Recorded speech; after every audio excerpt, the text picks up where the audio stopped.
Всем доброй ночи, друзья мои. Вот уже 2 дня я записываю и записываю по памяти все то, что мне показали, передали, восстанавливаю, и чтобы не пропустить ничего из той великой мудрости, которую мне время от времени показывают. Мир мертвых. Я раньше видела их. Открывались порталы, показывались они мне. Но это было нечасто. Это могло быть раз в 5 лет, раз в 3 года потом. Но после 40, когда я находилась между жизнью и смертью, я уходила, это не предчувствие было, что я умру, или страх. Это была реальность. Я чувствовала, что я ухожу. У меня были все признаки уходящего человека. Я не ела, не могла пить. У меня еда и пища, то есть еда и вода вызывали отторжение. Мне стало все равно. У меня началось безразличие ко всему миру, к окружающим, как бывает у умирающего человека. Спокойствие, умиротворение. Я уже была там. У меня по ночам случалась агония. Когда все спали, я не могла докричаться, я не могла сказать, но я выходила из себя и видела мир духов. Тогда шла Арцахская война, это меня очень сильно потрясло. Это сломало во мне очень многое, разрушило мой мир. И те ценности, которые я всегда берегла в душе, они были растоптаны и уничтожены. И казни людей, и преданные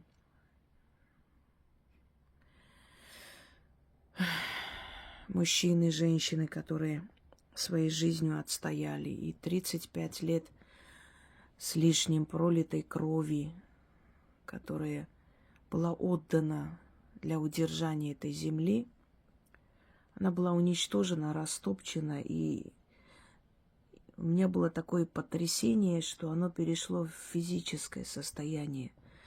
И все зрители, которые меня знают давно и в те годы знали, когда я исчезла на неделе-две с чем-то, я была не в состоянии вообще ни отвечать, ни разговаривать. У меня не было сил. Я не могла встать. И вот тогда я понимаю, что это последняя шаманская болезнь или болезнь ведьмы. 40 лет. Обычно ведьмы уходят ближе к 40, 42, 43. 40 лет – это страшный рубеж, который мы должны пройти.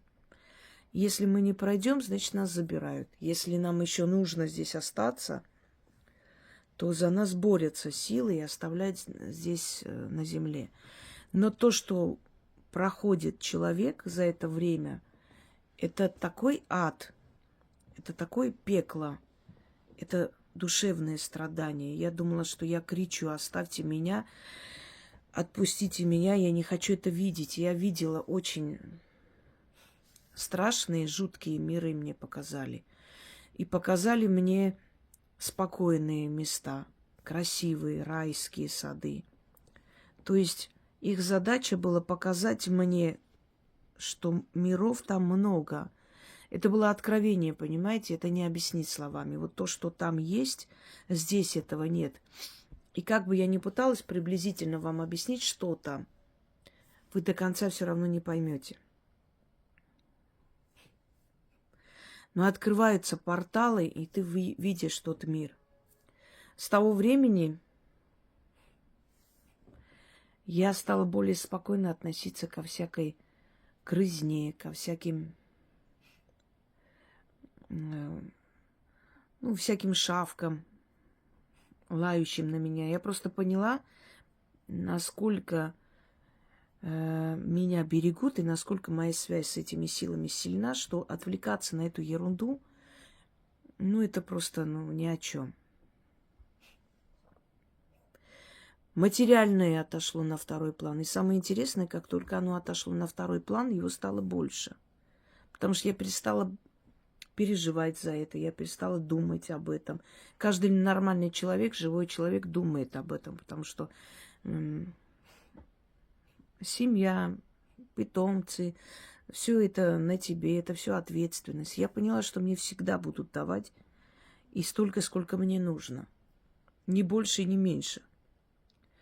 И вот с тех пор мертвый мир стал не просто частью меня. Он был частью меня и усиливался, когда я потеряла глаз, потому что я наполовину стала в мире мертвых. У мертвых же видение внутреннее, душевное видение, духовное. Был такой случай, когда один старый человек, слепой, он часто уходил спать, говорил, что он хочет вздремнуть, потом просыпался и разговаривал со своими домочадцами, как человек зрячий, который видел, все знает, кто во что одет, кто как выглядит,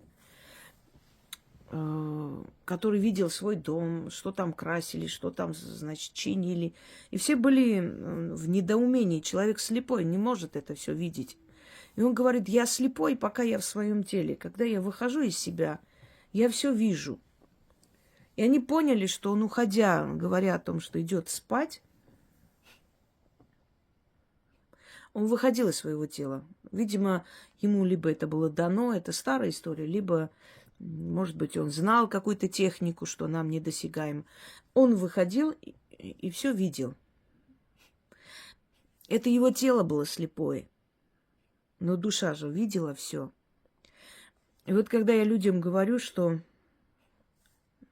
я, может быть, и наполовину вижу мир, физический мир, но вы даже не представляете, как я вижу мир. Я чувствую и вижу всем своим телом. Больше, чем зрячий человек. Когда Ванга говорила, что я вижу мир, здесь так было интересно, здесь столько людей жили, я их вижу, я вижу их дома, я с ними говорю. Это вы слепые, говорила она. Я зрячий, я вижу больше вас. Поэтому о чем мы хотим, то есть хочу вам донести, что есть видение души, которое несравнимо с физиологическим видением. Вот у меня это видение души после 40 лет стало очень сильным и очень часто. И приходят души. Вы не представляете, сколько историй я бы каждый день снимала. Они показывают свою жизнь. Женщина, которая погибла на войне недавно, показывает мне, как муж получил эти деньги как законный представитель, как он купил любовнице дом, как они отдали вместе ее сына в детский дом. Зовут его Антон, Ярославской области. Найди моего сына, она говорит, найди. Я посмотрела все сайты. Как я могу понять, который из них в детском доме? Найди моего сына.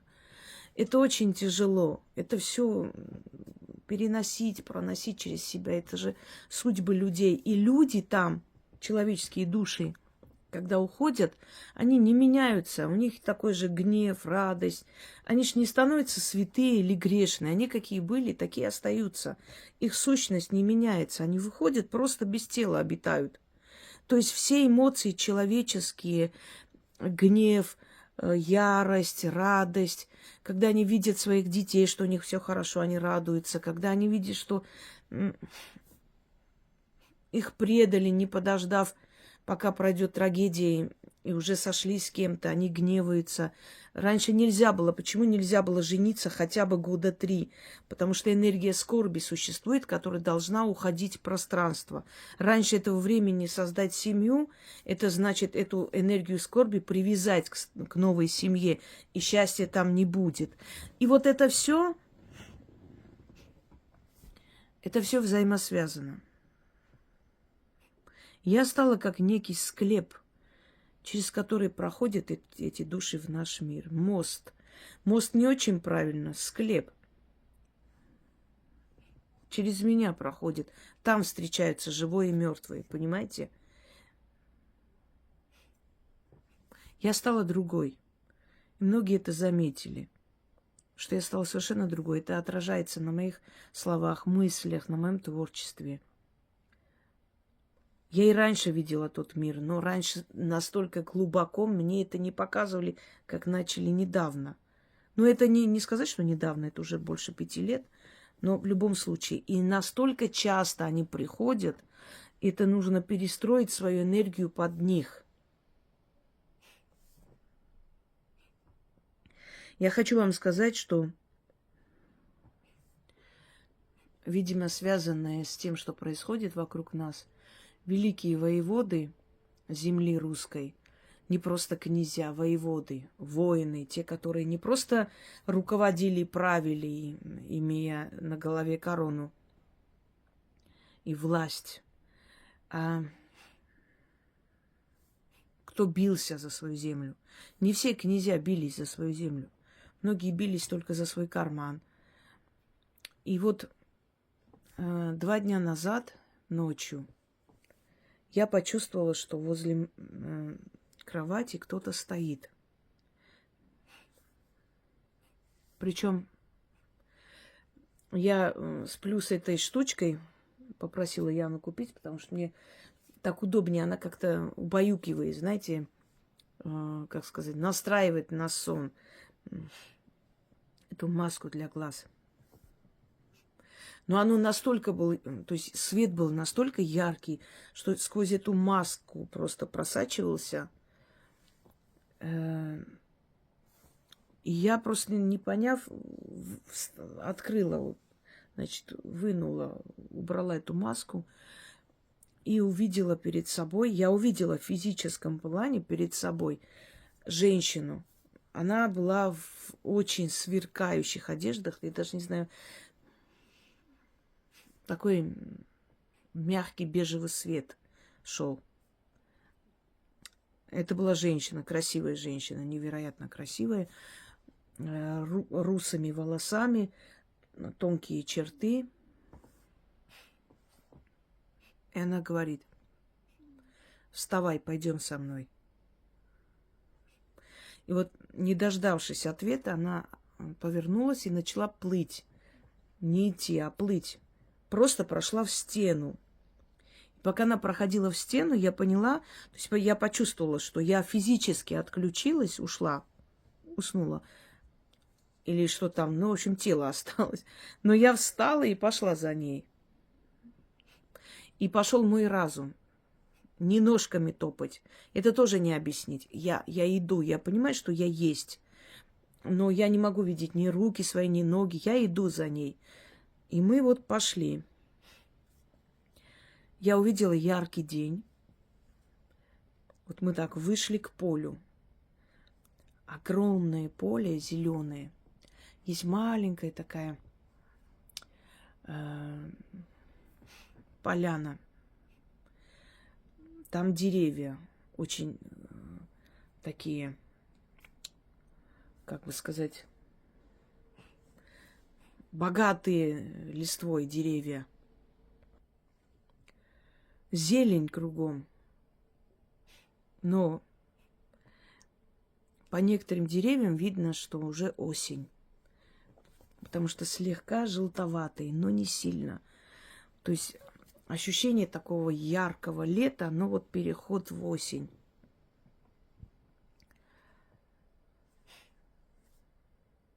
И стоит огромное войско. Очень много людей. В разных одеяниях. в этих латах, кольчугах, значит, вот такое разноперстное, понимаете, неоднообразно там сказать, что прям такая вот армия одетая, вот обмундированная армия. Нет, много народу, разные воины и мужики, которые там что-то бьют, что-то там куют, в общем, как кузнецы. И женский какой-то отряд. Что-то делают, готовят, разносят. Крик стоит, разговор, кони. Но армия вообще огромная. И мы приближаемся к этому полю. И чем ближе я подхожу, тем шум сильнее. Такой шум, грохот стоит. Просто друг друга не слышат люди. И мы подходим, а там огромный белый шатер. Перед шатром простой стол такой, длинный дубовый стол. Обыкновенные лавки, без прикрас.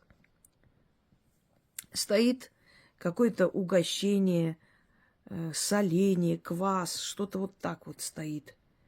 И такое ощущение, как к мертвым приносят, ставят вот такая утварь. Значит, кусочками черный хлеб, как поминальный стол. Но поминальный не для ушедшего человека, а как на кладбище приносят вот такие же продукты, такого же плана, разрезанные, поставленные, водка там отдельно, сверху хлеб. Вот так. И сидит человек в окружении других людей. Лица очень суровые,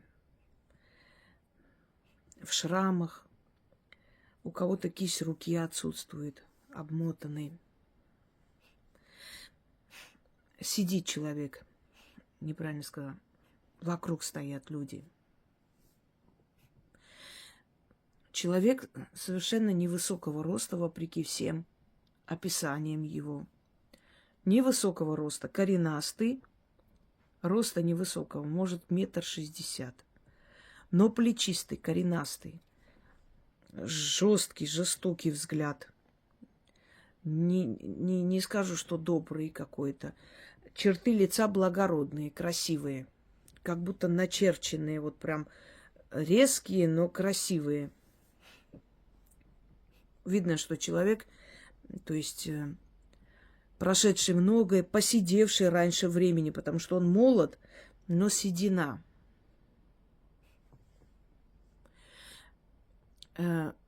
Волосы темно-каштановые,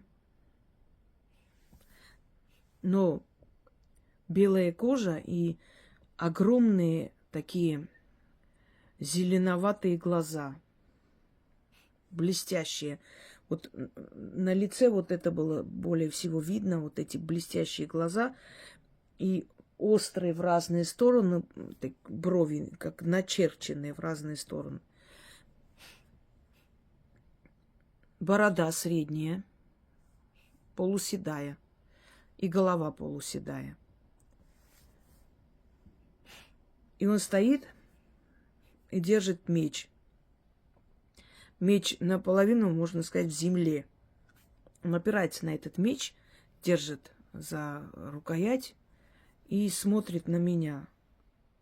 И назвал меня именем, моим именем, которое меня нарекли с рождения. Он сказал: Анна, знаешь ли ты, зачем я тебя сюда позвал? Я, поняв, что стою перед великим князем, еще не поняв, какой князь, но я внутренним чутьем чувствую, что это Куликово поле. Одна река более большая, не очень далеко такая маленькая речушка протекает. Я мечтаю быть на Куликовом поле, может, когда-нибудь буду. Недалеко от нас находится. Вот никак не соберусь. Очень хочется почувствовать вот это все. И он говорит мне, да, я поклонилась. И он мне говорит, посмотри на меня. Ну, я поднимаю голову, и он мне говорит, молчи и внемли. Вы знаете как? Это диалог внутренний. Это не объяснить. Некоторые слова старославянские, как мне кажется, идут мне вот этот диалог. Он говорит со мной, глядя на меня, не открывая рта. Но я слышу его, что он говорит. Разговаривает со мной. И он мне сказал, молчи и внемли. Я, естественно, ничего не ответила, потому что мне велено было молчать. И он говорит, знаешь, почему на Руси не прекращаются войны? Потому как вражда между нами. И вот он, когда это сказал, у него гнев, прям сверкнули глаза от ярости такой. Потому как вражда между нами. Вот я записала все, буду передавать его слова. Вот каждое слово, что он сказал. Киев враждует с Владимиром. Тверь враждует с Москвой. Москва враждует с Великим Новгородом. Ростов и Суздаль враждуют между собой. Нет мира между нами. Ненавидим друг друга. Дед мой вместе с Ордой наказал Тверь от страха своего. А мог разгромить Орду вместе с ним, но не решился. Еще 40 лет прошло с тех пор, пока мы от рабства освободились. Не любим мы друг друга. Тверичане московитян ненавидят. Московитяне считают отребием других, кроме себя. Мы сами себе враги. Никто нас не одолеет, если мы сами себе не одолеем себя. Если мы не позволим. Мужи оставляют жен своих. Берут женщин с чужим приплодом.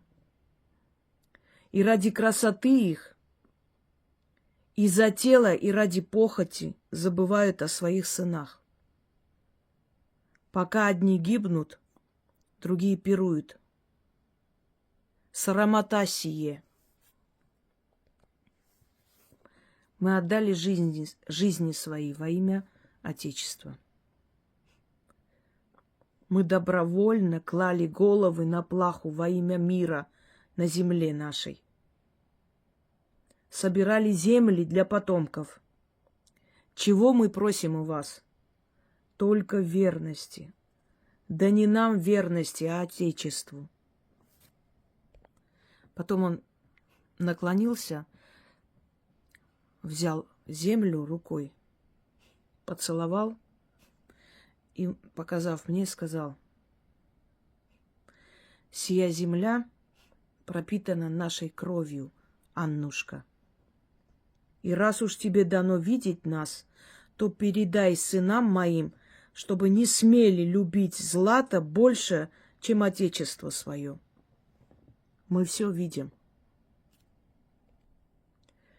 И вот, показав мне вот эту армию рукой, сказал: «Видишь их? Мы с ними бились и во времена Наполеона, и в 40-е, и во все войны. Бились крепко, путали врага, загоняли в болото, топили, сводили с ума. У нас иная война. Воинство русское и здесь крепко стоит за землю нашу. И воеводы встречают души наших у врат и берут к себе в сваргу. Мы все здесь едины, Но те, кто желал уходить во древо народа своего, те ушли туда. На то их воля. Но и те наши пожелают приходить, примем их в сварге. И я так поняла, что это о тех народностях, которые в российских войсках, которые принадлежат другим народам. И он сказал, и те наши, но если они желают идти к своим, то могут идти. То есть после смерти каждый согласно своей вере, своему желанию уходит в тот мир, который ему ближе. Вот что я поняла из этого. Потом он встал, повернулся к своему шатру и рукой мне сделал такой знак. То есть пойдем за мной. Он зашел в шатер, и в шатре начался шум. Я увидела такой, знаете, огромный, бесконечный шатер, потому что мне казался просто шатром, но когда зашла, приблизилась к входу, я увидела это огромный целый мир внутри этого шатра. И там музыка, мелодия, народные инструменты, кто-то играл. Очень много мужчин, женщин разных эпох. Но все они воины, все они павшие на поле. Огромное количество времен раннего Средневековья, древних времен, времен Наполеона, времен войны с рыцарями тевтонскими. В общем, все времена Великой Отечественной войны, форма, наше время, во времена Чеченской войны, потому что по формам видно, какое время, какой отрезок времени. И они все стоят то есть вокруг столы, они за этими столами сидят. И когда он вошел, они встали. Наступила такая тишина, потом он рукой так делает знак, они садятся, и продолжается тот же пир, как будто ни в чем не бывало. И он мне говорит, ты не подходи сюда. Стой у входа, тебе сюда нельзя. Стой и смотри. И он мне говорит, вот видишь их? Они днем бьются, а ночью пируют. Ночь — наше время. Иногда и ночью бьемся. Великой защитой защищаем, а кому суждено, тех забираем. Они все мои сыны. Вот это такой, знаете, хотя это не голос был сказан, но от этого слова такая сила, мощь. Они все мои сыны, он так сказал. Внутри все так вот задрожало, какая-то лихорадка почувствовалась, как будто меня, ну вот как вот лев ревет рядом, и вот от этой силы рева идет вот эта вот вибрация через тебя проходит. Вот такое вот ощущение. Говорит, любите землю, как они любили, и земля будет плодоносить. И аки матерь будет лелеять вас. Обнимите ее и наполняйтесь, и напитайтесь ее силой. Будьте начеку. На реке Пьяни мы забыли про опасность. И зато заплатили страшную цену. Славян разделили, сказал он, и стравили. За сребролюбие наше наказали нас. Не смогли мы почуять опасность, как на реке Пьяни. А они подошли тайно, аки змеи, заползли в сердце наше и разделили нас. Одни за русский мир бьются, другие за латинян. Все повторяется. Латиняне вас обманут. Так и знайте, обманут и кинут истекать кровью. Больно нам сие лицезреть, отсель. Но победят те, кто ради Отечества бьется, а не во имя латинских орденов. Они действуют, как ханы. Ничего нового. Это уже было. Разделяй да властвуй. Чем больше друг друга мы передушим, тем больше злата в сундуки папы. Аннушка, сказал он, знай, мы все видим, мы все знаем. Мы не закрыты, нам все ведомо. Да, мы дети тех веков, но мы же видим, как меняется мир, как появляется всякое, чего нам и не снилось в те века. Но мы по-своему любили Отечество, а вы любите по-своему. Мы дети своего века, вы дети своего века, но сокровища души не разбрасывайте. Не привязывайте себя к вещам. Все дано нам временно. Оставьте детям. Но достойны ли они будут тех сокровищ? Тем паче, если оставите доброе имя. Вот это богатство не растратить и не потерять вашим потомкам. Иди и скажи всем, мы здесь, мы рядом. Русь станет больше и сильнее. Мы ссорим ваших врагов отсюда. Мы начеку. Но наша связь только тогда крепка, доколе есть у вас любовь между собой и к земле нашей. Пока Отечество на первом месте, защита ваша нерушима. Никто не одолеет вас. Сейчас вы сильны, как никогда. Не допускайте междоусобиц. Дел много, но спасение близко. Вот так он сказал и сделал мне знак рукой, чтобы я ушла. И все. Я ничего не помню. Я провалилась в эту темноту. И потом почувствовала, что я уже чувствую руки, ноги, что вот я вернулась обратно в свое тело. Естественно, я встала. Уже было ближе к утру. Но у меня было такое бессилие, что я через, наверное, полчаса где-то опять легла, уснула. Меня как будто выпили.